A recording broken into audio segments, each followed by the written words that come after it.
Hello दोस्तों, नमस्ते, प्रणाम। चली रउआ सबनी के बीच में एगो दुर्गा जी के गीत लेके आइल बानी।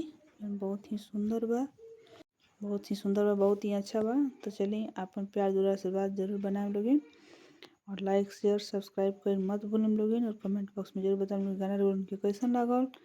ना अच्छा लगी तो भी कमेंट करें लोगे। चलिए रोल उनके हम एगो दुर्गा जी के गीत सुना देता नहीं, बहुत ही यूनिक, बहुत ही सुंदर बा।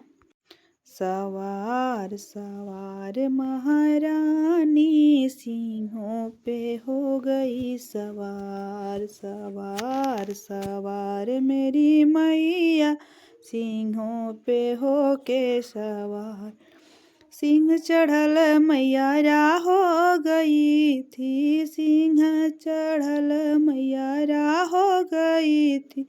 दयाल दयाल महारानी राही पे हो गई दयाल। सवार सवार मेरी मैया सिंहों पे हो के सवार।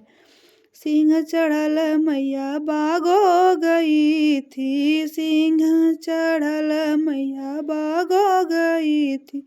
दयाल दयाल महारानी माली पे हो गई दयाल। दयाल महारानी माली पे हो